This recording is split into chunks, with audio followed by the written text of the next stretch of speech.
Let's see. Let me see. Hang on one second. I need to move.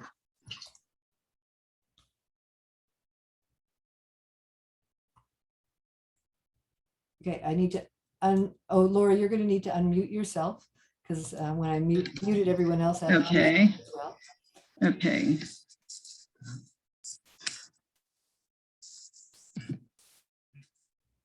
Yeah.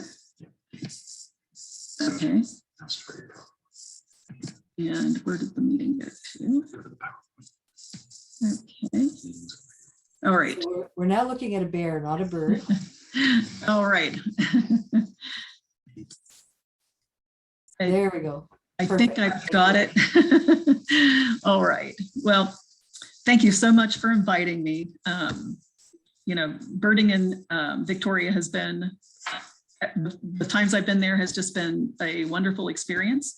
And so when Anne approached me about doing this, I couldn't have said yes faster, because it's a way of just showing appreciation for all of the support and help that I got when I was there during my big year. I'll start giving a little bit of history on, I'm gonna have to close this because I can't read it. Let's see, how do I get rid of this? Let's see. Okay. So you know, when I was there, everybody was talking about Anne. You know, I was there on December 31st and January 1st, looking for the Red Wing, and Anne's name came up so many times, and I knew that you were doing a Christmas bird count, but I got to hear about you doing a Victoria big year and your efforts, which sounded really exciting. I think most of us ended up doing a backyard big year last year. You know, most people seen the Big Year movie and kind of have an idea about what big years are about.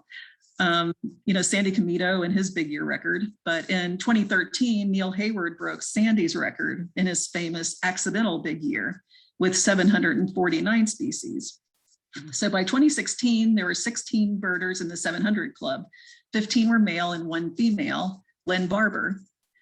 So a little bit about me. My first experience with birds was when I was a kid. I grew up near downtown Cincinnati, so I didn't see much beyond the usual city birds, but my grandmother had Bob White in the field behind her house, and I could hear him calling in the summertime. And I never actually saw one, but I learned how to whistle so that they would call back, which I just found so cool. I was always interested in nature. I took every science class my high school offered, and it was my very good luck that our little high school had a summer field biology class and a teacher that knew birds. He pointed out belted kingfisher and bank swallows on canoe trips, and my spark bird, the indigo bunting. I bought my first Peterson's field guide with babysitting money. I did some field trips with the biology department in college, but I got very busy with pharmacy school, then got married. I had a busy career as a pharmacist, and I had 3 kids. So needless to say, my birding took a backseat, became pretty much limited to backyard and vacation birding. Sometime back in the 90s, my best friend and neighbor, Kathy, talked me into taking some photography classes at a local community college. Shortly after, she and I made our first trip to this magical destination on Lake Erie, McGee Marsh. And one visit was all it took. We became totally hooked on warblers. That was where we would find us every Mother's Day weekend. It became our Mother's Day gift from our families. Each year, we brought more and more rolls of film, and we were excited to return and learn more each time. And as our children grew and fledged, our annual trips to McGee Marsh got longer, as did our lenses. Over the years, I became active in the Ohio birding community and eventually became the photo editor of the Ohio Cardinal. I started doing Ohio big years, but with my long hours at work and living in the southwest corner of Ohio, that was kind of hard. But I did have grandkids at the other end of the state near Cleveland, so I had a good excuse for lots of visits north with a few little Lake Erie birding thrown in. It was really only in my wildest dreams that I would ever have a chance to do an ABA big year. But if I was ever going to do one, 2016 showed promise. It was predicted that there would be a strong El Nino throughout the spring. Airfares and gas prices were the lowest they had been in ages. It was an election year, so I thought they would probably stay low. My kids had all finished college, they'd all fledged. My husband was very busy working on a project in San Antonio, constantly out of town, and a PhD. And I'll share my most significant motivating factor later in the presentation, but all said, conditions were ideal to do a big year in 2016. But first, for those of you who aren't familiar with the big year, I've got some slides to answer a few common questions. The idea is to start on January 1st and see as many species in a particular area as you can by the end of the calendar year. The area in my case was the ABA area, which when I started the year included the lower 48, Alaska, and Canada. And then Hawaii was added by vote to the ABA area in October. So how do big year birders verify that they saw or heard every bird on their list? It's totally the honor system. At the end of the year, you only submit a number to the ABA. That doesn't mean your sightings will not be scrutinized. I personally document my sightings with photos and sound recordings. But above that, taking photos has always been an important part of the birding experience for me. It's my way of forcing me to slow down and connect with the birds, just learn about their behaviors so that I can learn to anticipate the right time to snap the shutter.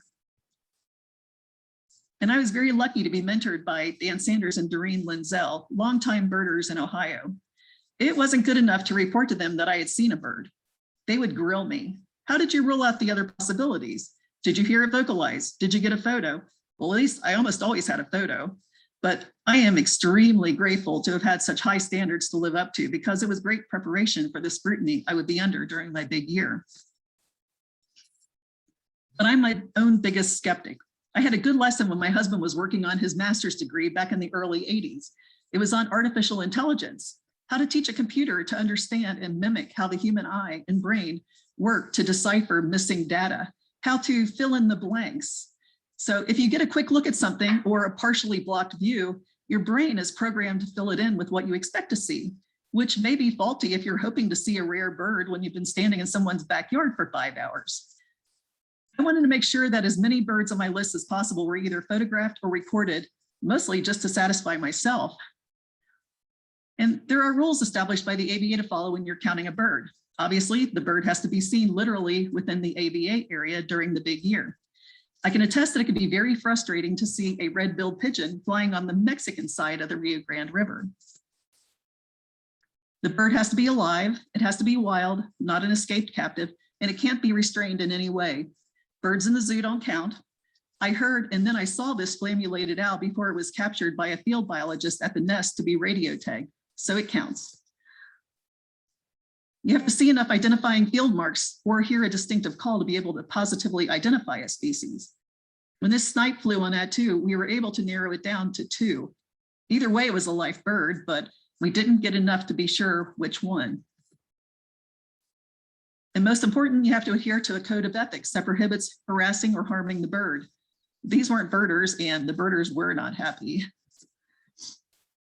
There are species seen every year that aren't on the official ABA list. The records committee will evaluate the documentation and determine if the bird should be added to the official checklist. Until it's added, it is a provisional. I had 3 provisionals in 2016, and they were all eventually added to the ABA checklist. My goal was to primarily break the photograph species record of 605, but I wasn't in this just to tick the birds. I really wanted to immerse myself in the experience. I wanted to have birds to see and enjoy every month, so I wasn't in any hurry to build my list fast. I knew birds like the Florida scrub jay would be there in December, and I wanted to have something to look forward to every month. On a personal level, I had to be back in Ohio to celebrate each of my grandkids' birthdays and Christmas in person. Realistically, I knew that most of my photos would be of diagnostic quality only, like this photo taken on a foggy morning, or taken from a rocking boat or a bright afternoon sun, in the rain, in the snow, sometimes through a window or fogged lens. With the focus on quantity rather than photo quality, I had to accept that most of my images were not going to be up to my usual standards. I prepared by making multiple lists, a list of birds I could see year round, a list of target birds by month, such as owls in January and February, prairie chickens and grouse at the Lek in March, a list of must-see migrants during the spring and summer before they flew south. I only booked 2 solid trips, one to Attu in May and one to Nome in June. Veteran big year birder Neil Hayward had advised me not to book any flights in advance because they were much more expensive to change. So starting the year, I had rare birds in multiple states and Canada to choose from. The overall plan was to go for the rarities first and try and see as many common birds as I could along the way. So I started the year in Victoria, British Columbia. My husband, Dave, would be with me for a couple of days, so I let him choose the location, and he wanted to go someplace we hadn't visited before. A redwing was reported in a suburban neighborhood eating berries from the vines on oak trees. We arrived on New Year's Eve and had dinner at the local Denny's, the only restaurant that was open. Leaving our hotel the next morning, I saw my first bird of the year, the Ruglochus winged gull, sitting on the roof before sunrise. I started the year alone, but as the morning went on, several others joined me to wait for the redwing. It was a really fun group and a great way to start the new year. And the star made its appearance after a few hours. Such a fun group of birders and extremely helpful with local birding advice. I wanted to try for the area's specialty bird, the Eurasian skylark. I was warned it would be difficult, if not impossible, to find. None were seen for the local Christmas bird count. January is not the month that they would be up singing or doing flight displays. I visited each location that was suggested. I was happy to see my first out for the year. And I was given excellent information. It took me 2 days, but I was finally successful walking through a bold field. We visited the beautiful coast and I photographed a Thayer's gull, a species that eventually was lumped. I had 2 species that were eventually lumped, but Thayer's gull and northwestern crow were both countable in 2016. The important thing to remember during a big year is every bird counts, and it's important to see and for me to photograph every single one of them. So I worked at photographing every single species I saw. And as much as Dave was enjoying Victoria, he's not a birder, and I could tell I was kind of using up his patience. I reflected on the ferry ride that I couldn't have asked for a better 2 days to start my big year. Wonderful birds, wonderful birders, and I thank all of you who helped me. Dave and I said goodbye in Seattle, and I bought the cheapest ticket to the rarities, which happened to be South Texas. The first day I arrived, I got my biggest target, the northern jacana. I spent the next glorious days just searching for the rarities and then enjoying the other more common birds. It was a freeing experience, birding alone, stopping to take photos whenever I wanted. I didn't need to worry about inconveniencing anyone else. Sometimes when I bird with friends, I worry that I'm imposing by taking too many pictures. When I bird with photographers, I feel stuck in one spot too long, limited on birding time. And when I bird with family, I have to balance my needs with theirs. I was in heaven, even though I dipped on my first rarity, a golden-crowned warbler. A quick trip to the coast nabbed me my first AVA countable whooping crane. I returned home to Ohio, then headed to the East Coast on a wild goose chase. It turned out to be my first marathon for the year. I picked up a friend in Columbus, stopped for a rare brambling nearby. While we found this pink-footed goose on Long Island and a barnacle goose in New Jersey, we were trying to stay ahead of an approaching winter storm, which caught up with us on the Pennsylvania Turnpike. We got stopped behind a big accident and we didn't move, and the temperature dipped into single digits. We sat in that same spot for over 5 hours. But being birders, we were prepared. We had plenty of food and warm clothing, and with no sleep, we made it to Akron, Ohio just before sunset the next morning to try for the kelp gull, but we dipped. I dropped off my friend Doreen and I headed to Dayton, Ohio to pick up another friend, and we drove another 6 hours to Illinois for a black-tailed gull. The gull finally flew in near sunset. I was beyond exhausted, but elated. Rarities continue to be reported. I traveled back to British Columbia for a Siberian accenter and went to Vancouver for a tufted duck. Then I was on to Arizona with a drive straight to Yuma to see the streak-backed oriole. Then not far away, I searched through hundreds of Inca dove for a ruddy ground dove. I birded my way around Arizona and tried to work out the cheapest routes to places I needed to go. It was sort of like a chess game, checking flights 1 and 2 moves ahead. I had new credit cards from American Airlines and Alaska Airlines, which gave me free miles. So if the flights were too expensive, I would just use miles. My next move was to Minnesota, where ivory gull was hanging out at Duluth Harbor. Birders were feeding it salmon to keep it in the area. That bird was eating much better than me. I drove the roads at sunset looking for owls without success. That was going to be a huge problem at Saxon Bog. It was a bad year for owls that year, and I had to leave before this big storm was moving in. Another winter storm, let's see, 2016, even the usual great gray owls were absent, although I did enjoy the feeder birds. I continued to chase the rarities and picked up as many local species as possible along the way. By the end of January, I had traveled over 10,000 miles and had seen 291 species, including 19 rarities, and there were still rarities to see. I went home to work a long weekend. I was still working on a part-time basis. I'm a clinical pharmacist in a home infusion pharmacy, and I had agreed to work my weekends and holidays at a minimum just to keep my foot in the door. I first met John Weigel in early January in Texas looking for golden-crowned warbler. We exchanged phone numbers and promised to notify the other if we saw the bird, but I seemed to run into this guy on a weekly basis at the Blue Bunting and then the kelp gull in Ohio. It became kind of obvious, so we finally confessed to each other that we were doing a big year by the end of January. John's from Australia, owner of the reptile park near Sydney.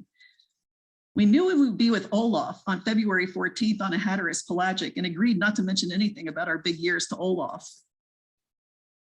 Olaf was writing a blog, so his intentions were very easy to follow. His blog was titled Olaf's Bad Weather Big Year, which proclaimed he may be the most interesting man in the world.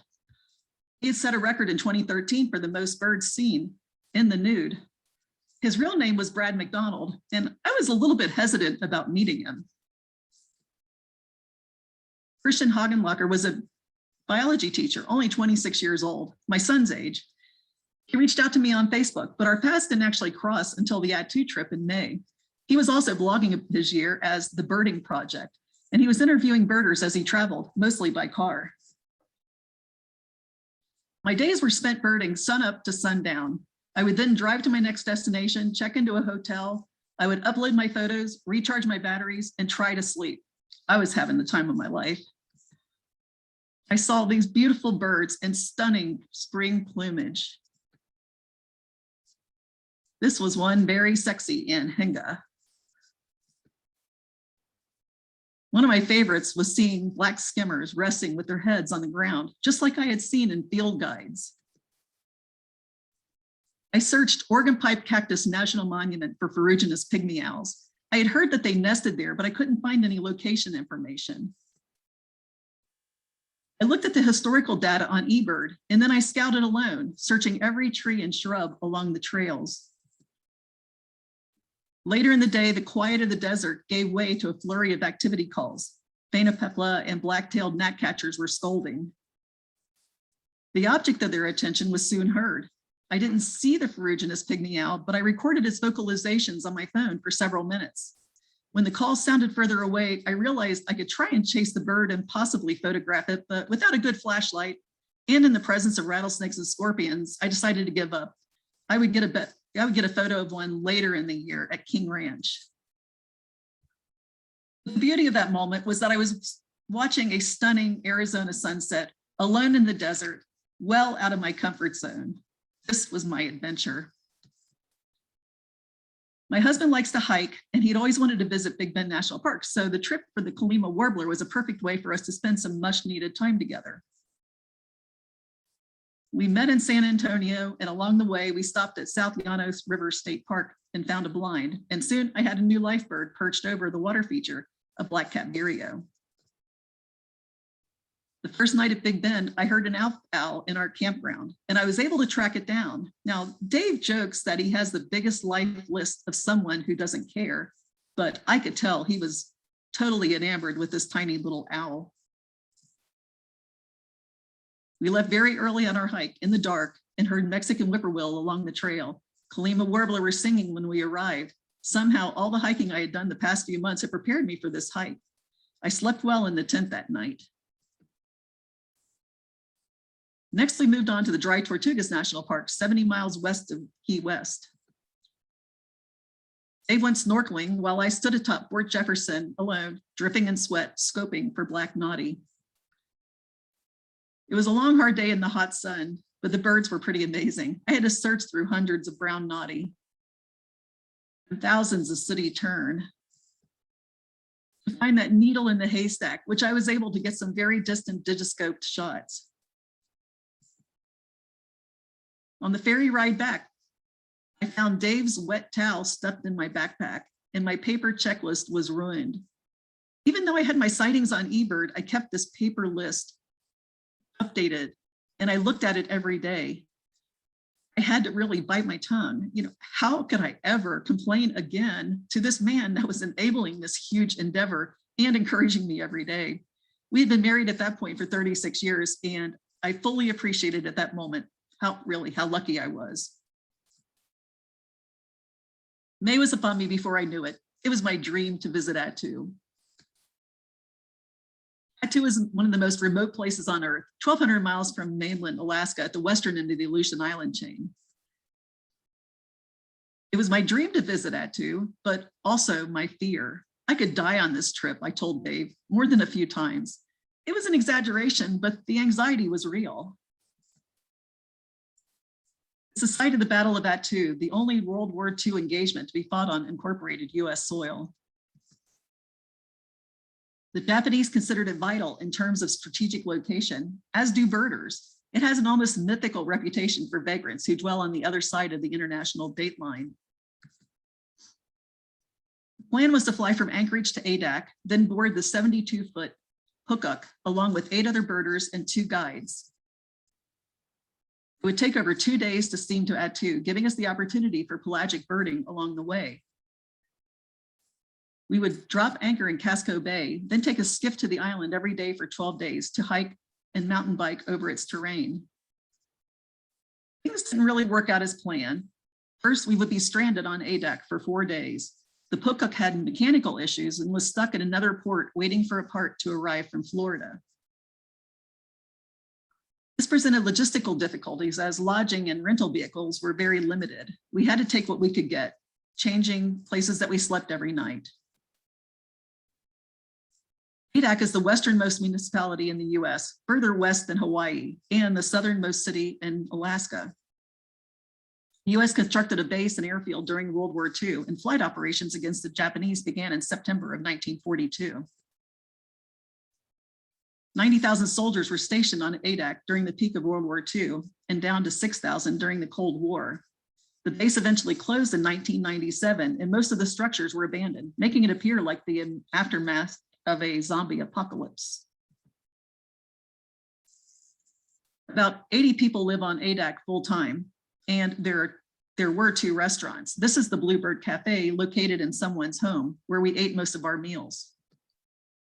And there was one general store open 2 hours a day, closed on Thursdays and Saturdays, the 2 days that flights arrived because the clerk also worked at the airport. We birded the Adak National Forest each day, which took about 5 minutes. The highlight was a Paris mew, though. We were always so far away. We had very, very distant scope views that they finally flew for some very distant photos. But no complaints. I added 18 species during those 4 days to my year list. When the Hookuk was back in service, I was told that there was some good news and some bad news. The good news was I had a cabin all to myself. The bad news was it was in the bow, which is the roughest ride in the boat. We had a fantastic encounter with one of our major targets, a bird hunted almost to extinction for its feathers, the short-tailed albatross.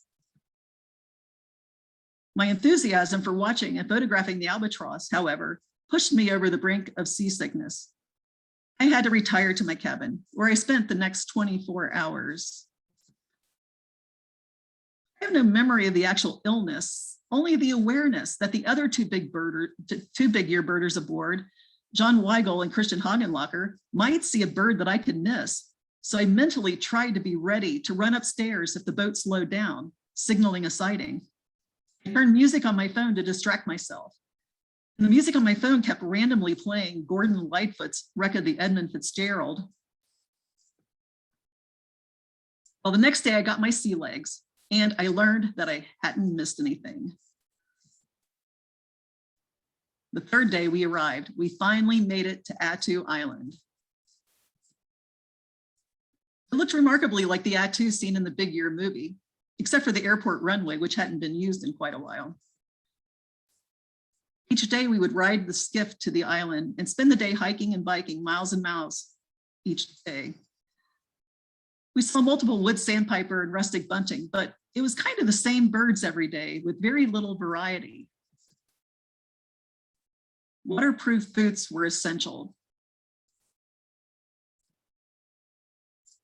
Bridges had fallen apart, so we had to cross streams and channels every day. But really, the beauty was just stunning.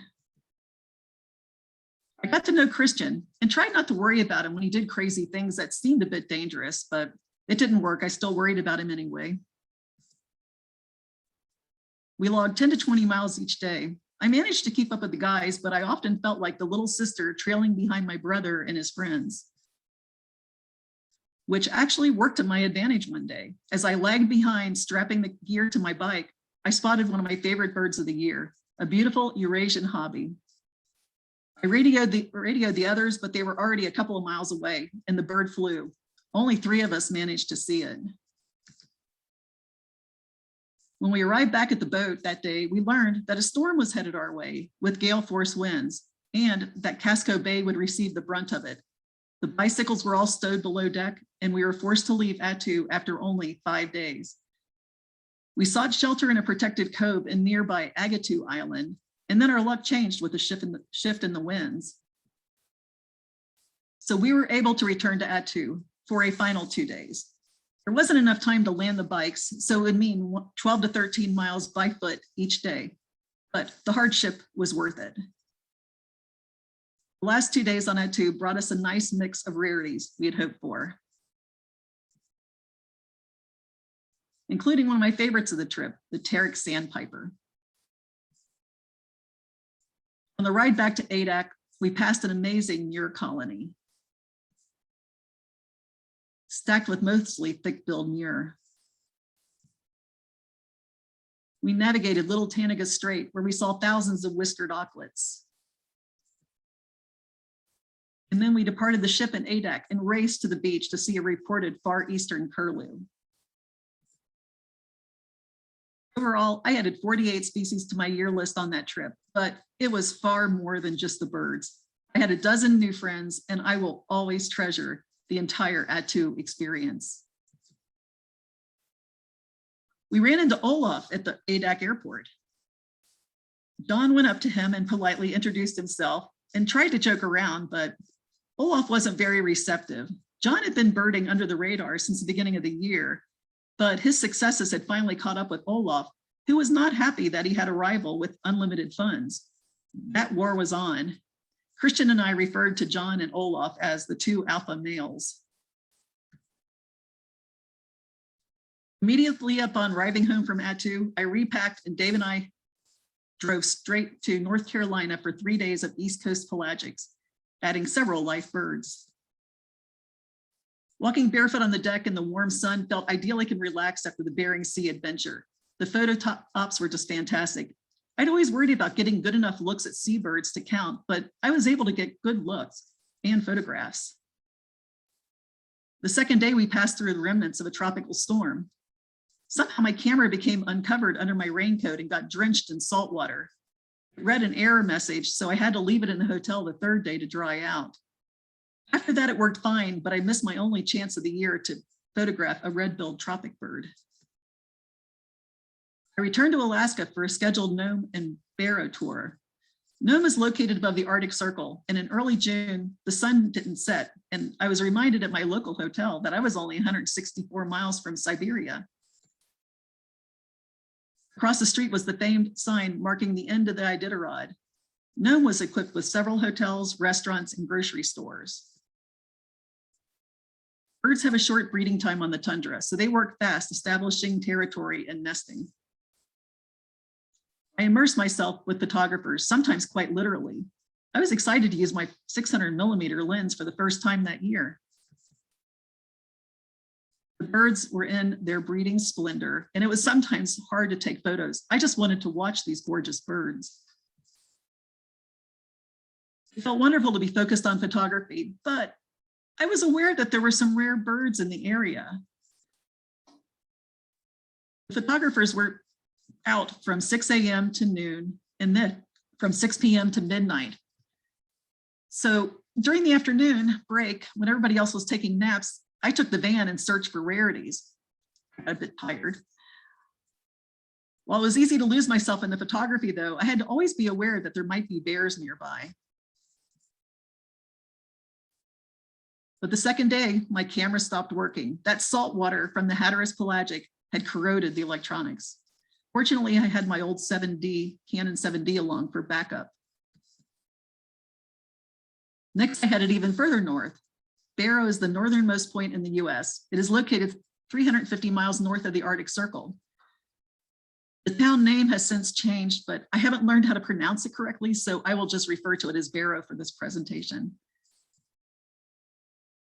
Visiting Barrow in June is not a necessity for big ear birders, but it is for anyone who wants to photograph Arctic tundra breeding birds in their spring plumage. In mid-June, the Arctic Ocean is a heaving mass of towering ice blocks. If you look closely, you can see 2 polar bears in this photo. Snowy owls prowled the town cemetery for prey as a lemming played hide and seek. Songbirds chased away hungry predators. After days of dipping on one in Nome, I was finally able to add a target red-necked stint. Red phalaropes breed on the Arctic tundra. I had seen them earlier in the year and their shape was familiar, but they had transformed into these stunning shades.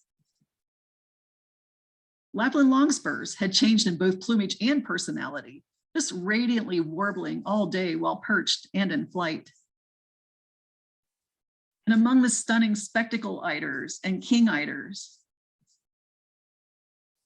and even in the moment of a once-in-a-lifetime opportunity to capture an image of a Steller's eider rearing out of the water in a courtship display, I was distracted by a pectoral sandpiper who demanded to be the center of attention. His mating call echoed through the chill, his hoots that steadily rose in pitch and tempo. The name pectoral suddenly made sense. His hormone-driven chest puffed up during his flight display. This bird, who migrates through Ohio without distinction, managed to make himself a spectacle in Barrow for the female he was trying to impress. After seeing him in his element on the tundra, I will never look at a pectoral sandpiper in the same way again. After I left Alaska, then it was a race to Minnesota for Connecticut warbler and alder flycatcher, then on to Maine for Bicknell's thrush and a rare little egret. Then on to Michigan for Kirtland's warbler. I had to catch up with these migrants while they were still singing on territory. The summer was busy, spent cleaning up with migrants, and I also had some fun trips with friends to see the Himalayan snowcock and white-tailed ptarmigan. I continued to chase every rarity that was reported, and the number of birds on my summer target list got smaller and smaller each day. Missing all the owls earlier that year at Saxon Bog, I had to track them down in other locations while they were still nesting, which meant trips to Washington and Oregon and Colorado. The final owl I needed was boreal, which I had dipped on in many places. On my second try in Grand Mesa, Colorado, I was searching alone in the mountains on a dark night when I heard a weird squeaking sound, which I wasn't even sure was a bird, but I searched with my flashlight until a young boreal owl came into view. I had a quandary. How do I photograph this holding the flashlight and my camera? I'd missed getting pictures of nightjars when I had tried doing this earlier in the year. So after several fumbling tries, I finally just sat down on the ground, positioned the flashlight between my knees, and snapped a few quick shots and had success. In the end, at least I was able to photograph all 19 species of owl for the year. On a shearwater pelagic out of Monterey on August 6th, I finally hit 700 with ashy storm petrel. I had almost 5 months to go, and with 45 common species remaining to be seen, plus the possibilities of rarities in Alaska in the fall, I had no idea what number I could achieve. My first fall trip to Alaska was to Gamble, which is located on the Northwest Cape off St. Lawrence Island. Gamble is only 36 miles from Siberia, much closer than the Alaska coastline. On a clear day, you can actually see Russia. And since the international date line is halfway between the two, you can actually see tomorrow.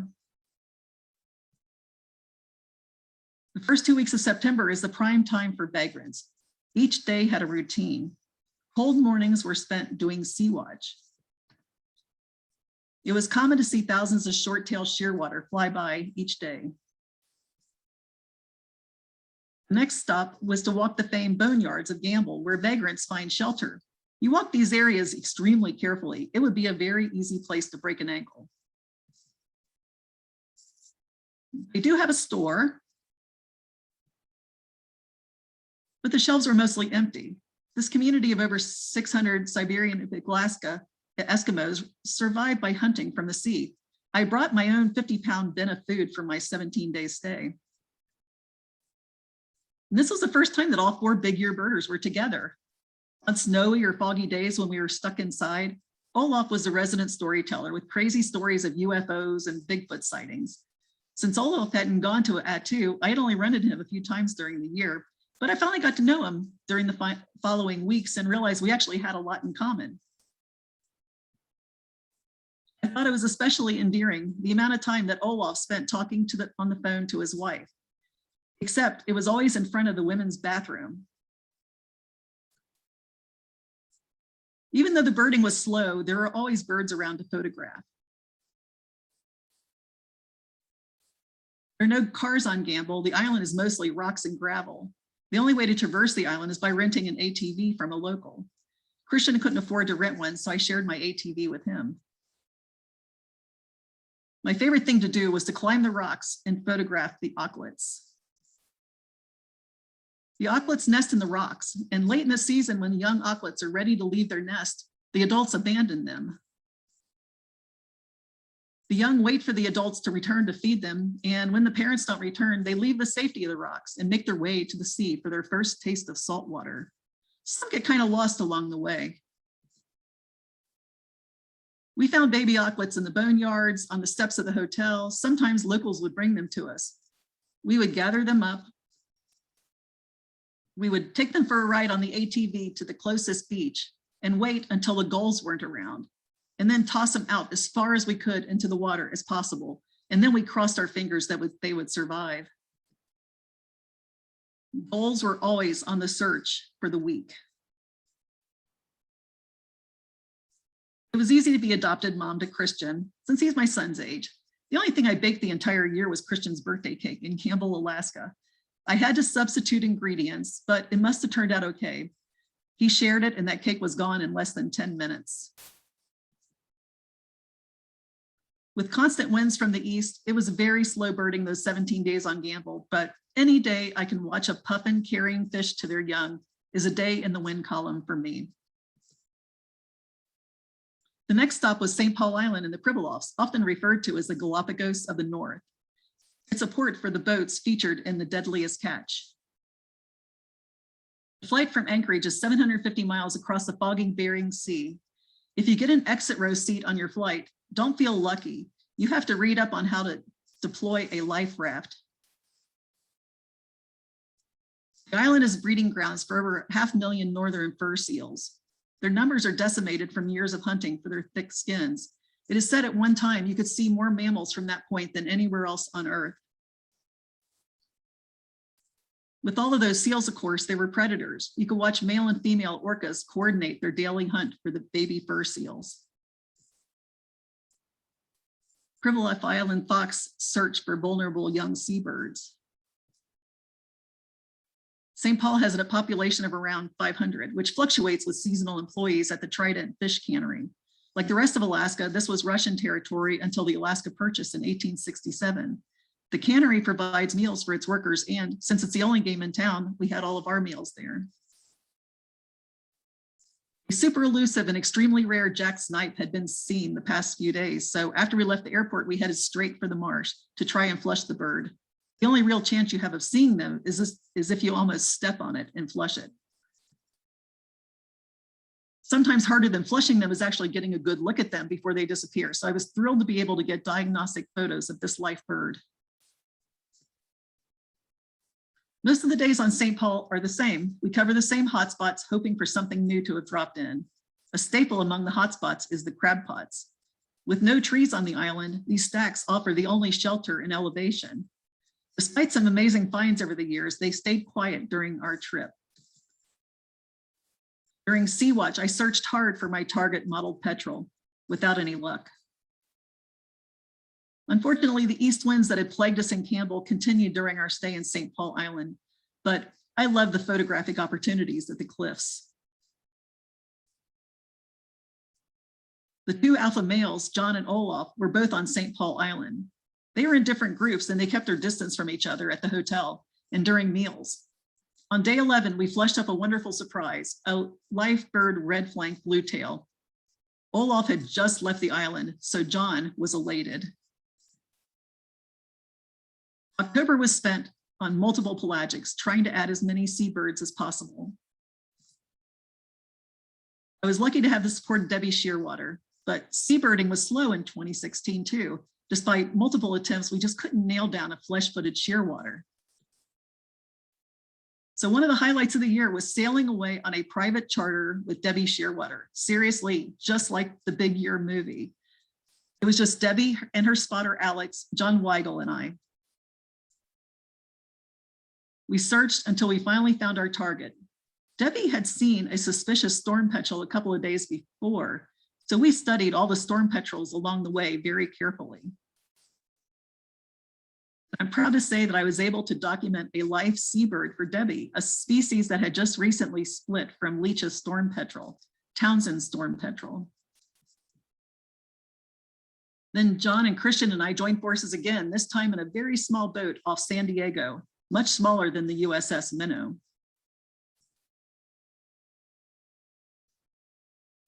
We needed to find least storm petrel. We went over 30 miles offshore in that tiny little boat until we finally encountered not one, but flocks of thousands of least and black storm petrels. We encountered the usual mylar balloons and plastic bags along the way. And as we did on other pelagics that year, we would stop the boat and pick up as many as possible. But being on a smaller boat made it much easier to maneuver and to grab. We picked up enough balloons and plastic that day to fill an entire garbage can. My biggest quest was hatched when a pair of gray-headed chickadee were reported about 100 miles from Kotzebue, Alaska, feeding on salmon carcass left by brown bears. The gray-headed chickadee is the hardiest chickadee in the world, gathering and catching food to survive the sub-zero winters above the Arctic Circle. I couldn't resist the desire to search for this mysterious bird, to document it and to add to the scant knowledge of this truly survivalist species. One week later, we loaded into a little 4-passenger Cessna. My friend Jay Lehman from Ohio and I had teamed up with John Weigel and Christian Hagenlacher. The four of us had one day, one shot at this elusive bird. It was an incredible ride with a bush pilot. We saw caribou and muskox. The pilot would dip his wing to point out the wildlife. We first landed on a gravel bar. Then we were shuttled one by one in a Piper Cub, landing on a frozen lake. It was around 6 degrees and my cell phone battery died almost immediately. With Kotzebue receiving only 6 hours of daylight in early November, our time to search was very limited. We followed a bear path over 1.5 miles to the reported location. For our protection, the guide and the pilot each carried shotguns, and we were each equipped with bear spray.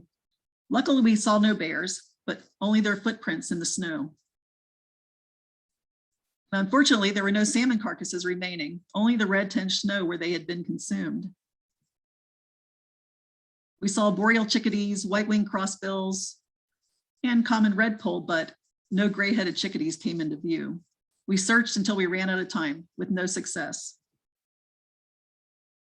I was the first person to be shuttled back from the frozen lake and was dropped off on the gravel bar with a sleeping bag, bear spray, and a radio, gear that would help me survive the night in case something happened to the plane.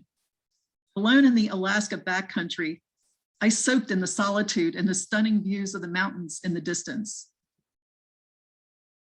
All too soon, I heard the sound of the shuttle plane returning to drop off Jay. Soon the four of us will be picked up by the larger Cessna. We would have given another shot, anything for another shot at that chickadee, but the disappointment was well overshadowed by the joy of that experience. On the flight back, as we hugged the tundra and our bush pilot banked the plane, giving us topside views of muskox and caribou herds from under 100 feet. It was really the adventure of a lifetime. I had planned a trip to see McKay's bunting in Nome with Lynn Barber in early December. So when a pine bunting showed up in Gamble, we added that to our itinerary. Lynn was the first woman in the 700 Club, and she was doing an Alaska big year in 2016. It was a totally different landscape in Gamble than in September. Back in Nome, I waited at a neighborhood feeder for McKay's buntings. Then I drove out the snowy roads, curious to see what would be left in the sub-zero temps. The landscape was beautiful. The sea was forming ice. I was watched carefully for any missteps. On my flight to Alaska, I learned that there was a Cyber Monday sale with flights from Anchorage to Honolulu for only $100. The ABA had voted to add Hawaii to the ABA area in late October. Olaf had already made one trip to the islands. So of course, John cooked up a scheme and found a guide. So I joined them for an intense 6 days of island hopping. Several of the endemic species in Hawaii are critically endangered. They face threats from goats, mongoose, avian malaria, and now a fungal disease attacking the endemic ohia trees that they depend on. We didn't plan to visit all 4 islands, but since nothing new was reported on the mainland, we moved on to Kauai. We purchased new hiking boots to avoid any possibility of spreading this fungus. By December, the nesting shearwater and petrels had all fledged and dispersed to open seas. We tried sea watch and pelagic birding on a snorkeling boat, but we would miss these normally easy to see species.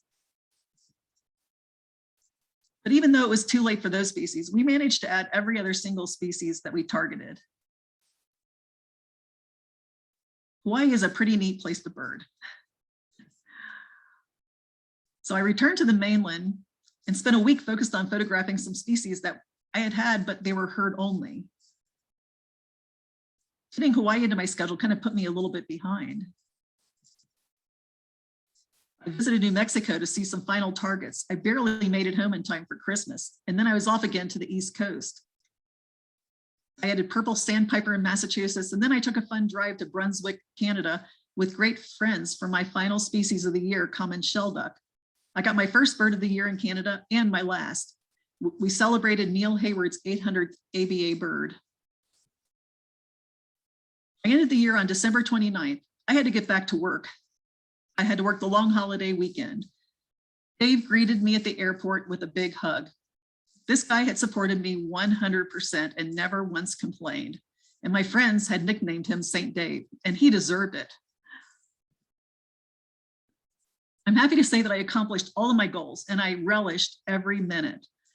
I set a new ABA record for photograph species, and I managed to get diagnostic photos of 747 species in the continental ABA area and 792 with Hawaii. I also recorded vocalizations to total 802 documented species.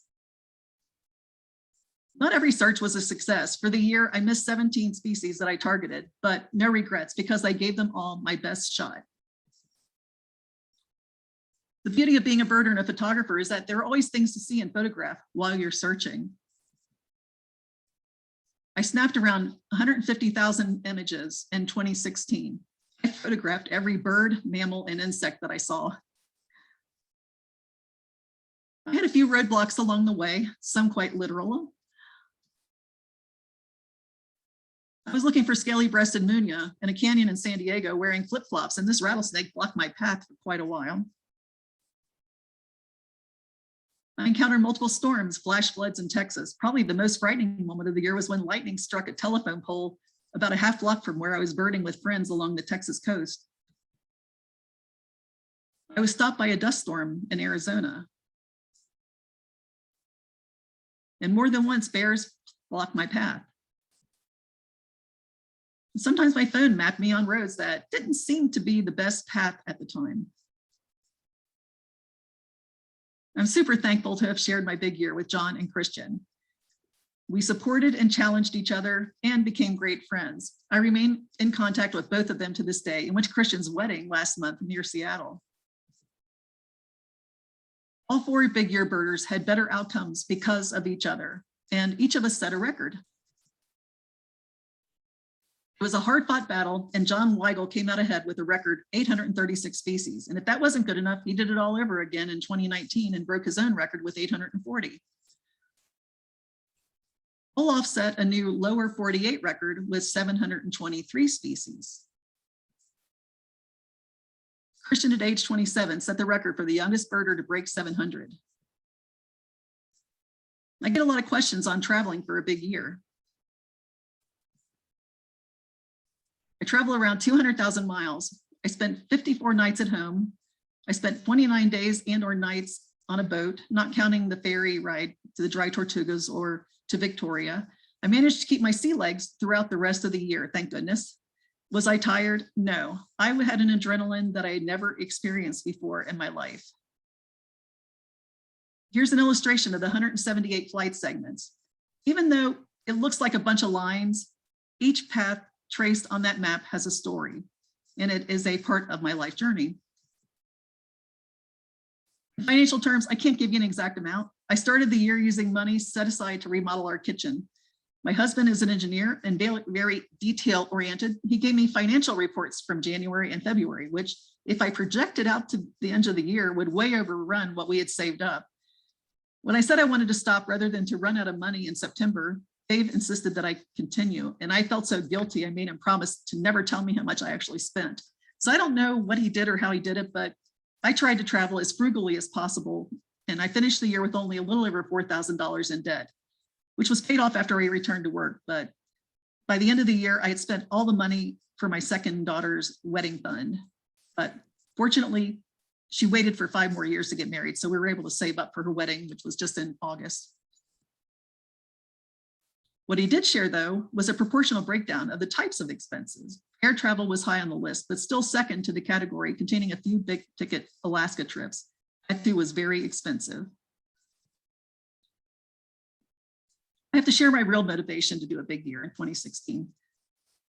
I told you about my neighbor and best friend, Kathy, who I visited McGee with every year. On our annual trip to McGee in 2014, Kathy hadn't been feeling well, and it became apparent that something was terribly wrong. While she pushed herself to bird hard by day, she suffered fevers, chills, and night sweats. She was hospitalized the day she arrived home and later diagnosed with leukemia. There was hope for a cure with a stem cell transplant. Her prognosis wasn't very good, but she always kept her great sense of humor. Over the many months of chemo, we talked about life, her children, hopes, dreams, regrets. Regrets was a huge topic for her. She didn't want to die with regrets, and often it was just little things. She wanted to take more photos of wood ducks in the fall. She wanted to photograph the hummingbirds in Arizona. She goaded me about doing a big year. Eventually, she stopped asking me if I was going to do a big year. Then she pushed me for when I was going to do it. Even when admitted to the hospital in St. Louis for the stem cell transplant in January 2015, she showed her usual sense of humor. Unfortunately, she had complications and her brave battle was eventually lost. On Mother's Day 2015, we spread her ashes at McGee Marsh, her final wish, and I was totally devastated. So faced with the graphic reality that life is too short to put off your dreams, that was when I decided to pursue mine, and that's really why I did an ABA big year, and I really owe it to Kathy. She was my inspiration. And I had 1 year to spend immersed in the magic and healing of birding. 1 solid year of doing what I love, seeing and photographing birds. And what a gift. I mean, when the pandemic hit last year, I think everybody learned how therapeutic it was to be outdoors and immerse yourself in nature. And gosh, I'm just so thankful for my husband and my family and for all their sacrifices. And gosh, all the people that helped me throughout the year, which started on day 1 in Victoria. The birding community was amazing with all the support. 2016 was a very big year for seeing and photographing birds, but more than that, it was a big year of living my dream.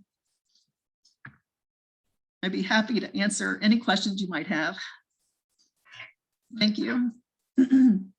Thank you, Laura. That was just amazing. I was watching to see the chat room. Nobody said a thing. You had everybody's attention for the full slideshow. And I have to say that I could see in your face in the pictures that you showed of yourself, especially the one in the small plane, like you talk about the joy of doing this.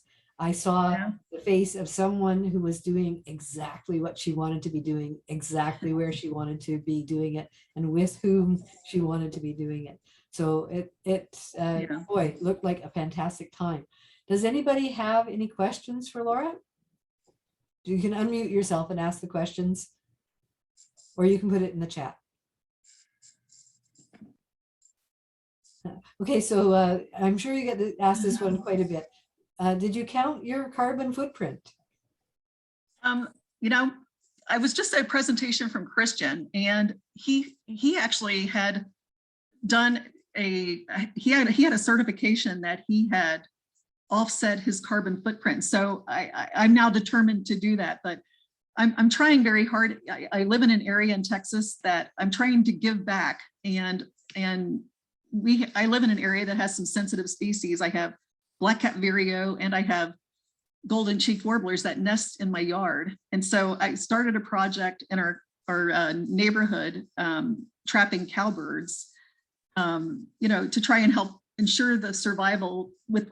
We have 17,000 houses that are going to be built within the next 3 or 4 years between us and the highway, which is going to destroy all this habitat. And these birds are just kind of hanging on by a thread around here, only due to people being proactive and you know, providing some protection and from the cowbirds. And so I'm trying to do what I can in that regard. But I am now, after seeing Christian, how he's gone about doing the offsetting his carbon footprint, I'm pretty determined that I'm going to do exactly the same thing that he did. So I've already solicited to him how to do that. Okay, there's lots of kudos in here, but someone would like to know, what was your biggest miss, in your opinion? You know, that I'd say the golden crowned warbler, which was in Texas, it would be seen one day, then it wouldn't be seen for a couple of days. I chase it. I was in Texas, I drive there, and I added up the number of hours I spent in that park, and I spent more hours in that park than I did sleeping in my own bed the first 3 months or the first 2 months of the year. So that was probably just because I worked so hard for it. But you know, it's birding, and I wouldn't say, I just had to look at it. Neil advised me. He said if you don't try, your chances of seeing it are zero. And he said you can't feel bad if you give it, just as long as you know that you gave it your best shot, you can't feel bad about it. And so I took that advice and tried to take that through the rest of the year and not be disappointed. And just like I said, there was always something to do. I'm taking pictures of owls and snapping turtles and other things that are around me. So it was a pretty amazing place to be, actually. So I wouldn't trade it. A lot of big ear birders, including Christian, have published books on their big ears. Are you looking at publishing a book? Oh gosh, you know, I'm just a bad writer, because every time I write something, I'm just never happy with how it sounds. I think that it isn't it is not a gift that I possess to write and sound interesting. So maybe if I found I thought maybe if I could find a ghostwriter to write it for me. my boring way of presenting it, and maybe they can make it into something more interesting. Okay, many people talking about your awesome journey and the inspiration that you have provided through this talk. And I think you've really summed it up. Oh, Lauren Weigel, no relation to John, has asked for any hints or tips for success. I think that just being patient and enjoying it, because I think if you aren't enjoying your journey, it isn't really even worth it. So I think just patience and enjoying being in the moment the whole time. And that was how I experienced it. I don't think that I would have enjoyed it if I was just unhappy, or I was tired of birding. And you know, I hear other big ear birders say that when they get to a certain point, they're just done. They just want to be done with everything. And I didn't want to go back to work. I had to go back to work on January or December 29th, and it was the hardest thing. I had to turn my notifications off on my phone. It was just, I wanted to be somewhere else other than at work. But, but then people asked me if I do it again. And at first I said, I don't want to stop. But then after that, I thought, I've done it. I've lived my dream, and I could never, ever replicate that ever again. And it might be more like work if I tried to do it again. I feel so satisfied with that entire year, because it was so healing. And so it was just being in the moment the entire time. I can't even express that. I just loved every minute of it. Yeah, I think you actually talked about a lot of things that I would put in the tips for success during your talk. One of which is to talk to other birders, right? Like rely on the birding community for all sorts of assistance.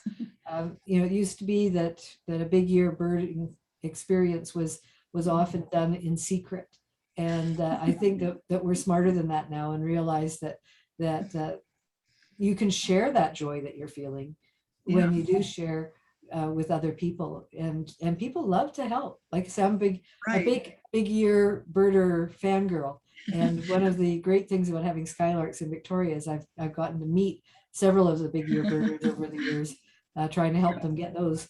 Now they're going to Hawaii instead, which is probably just as well, because I think we probably have fewer than 20 left here now. Wow. Right? Wow. So they're getting much harder to find.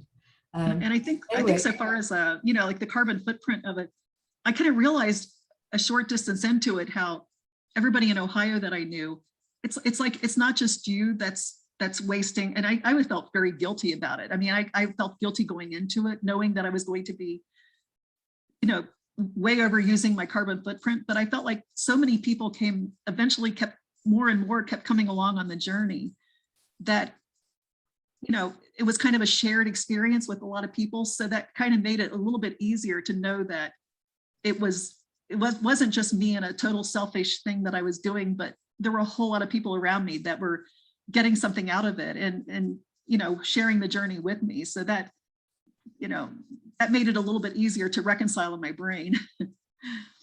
Yeah, I think that honestly, this is a question that is asked of birding even on a small scale, like chasing birds locally. What about the carbon footprint?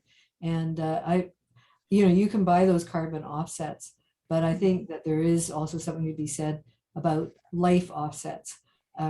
Big ear birders, other than a few, do it once in their lifetime, and they do what Laura's doing tonight here, sharing information, sharing the experience, the joy, the love of birds, and do a lot of things to protect birds and also to contribute to citizen science over the years. So yeah, there's some give and take on these things. Some people find different ways to contribute to their time on the planet here. And obviously pollution and carbon footprints are important, but they aren't the only thing. There's lots of other things other ways that people contribute as well. So I think if on balance you're doing more good than harm, then that's a good thing. Anyway, thank you again, Laura, for staying up late and doing this presentation for us. I loved the photos, as did many other people. And boy, it took me back to a couple of places I've been not on my big year. You started off 2016 in Victoria better than I did. That's for sure. But that redwing is my personal favorite bird of all time. Like, not just the species, but that bird. I spent a lot of time with that bird. One more question just popped up for you. How long did you spend in Newfoundland, St. John's? I think I was, let's see, I think maybe I was there for 2 nights. I actually saw the gull the first day, and then I didn't get pictures of it, so I had to go back the second day. And then Christian had flown in that day, so then I went out to the Cape, the northern, or the most northeastern point in the U.S. But we just birded the area after we got pictures of it, and we had a really good time. And then I think John then came in the next day, so we kind of touched base with him, and I flew out. It was I also went to Nova Scotia. I was in Nova Scotia for a few days. I was chasing a bird there. I can't remember which one it was now. But I had several trips to Canada. I think I saw 12 of my species for the year exclusively in Canada. Right. Okay, well, thank you again. And to all of the folks in the room here, please think about signing up for one or more Christmas bird counts. You're probably feeling a little inspired now. See, questions just keep filtering in here. How do you know where to go? Do you follow the rare bird alerts or some such thing? Yeah, the internet has certainly made tracking birds a little easier. Were you on NARBA? Does NARBA still exist? I think, yeah. I mean, it's like I've done so much birding since then. You're so just in 6 years or 5 years since then. You're so used to using the phone for everything now. And I had this like iPhone. I had this really like a five something, and it had like very little capability. So I wasn't doing my eBird list on there, but I was like checking NARBA constantly. I was checking, the state listservs, and it was at a point where you had to really check a lot of places because now information was going to Facebook and information was going to so many different channels. You had to check. So if you're going to a state, you had to check the state listserv, and you had to check, the Facebook page for that state. But it's even more specialized now. So there's a lot more places to check, because it used to be you would just look at the state listserv, to find things. So that it was, and then I started having people, send me information. So, they think of me because a bird would show up and they'd message me right away. So that was just so helpful. Everybody was like so involved in helping. Yeah, it's a team activity now, that's for sure. Okay, well, I hope to see you soon in another place, perhaps. Another festival, that would be good. Yeah. And great to thank connect with you again, Laura. Well, thank you. And thank you again to everybody that helped me out so much those 2 days that I was there seeing the Red Wing. And it was certainly a successful trip. And really every trip to Canada was so successful because I had so many people helping me. It was such a wonderful place to visit. And I really loved it. So thank you all. Okay, so hope to see some of you at the Christmas Bird Count Zoom on December 18th, and maybe even out in the field. Thanks, everybody. Night.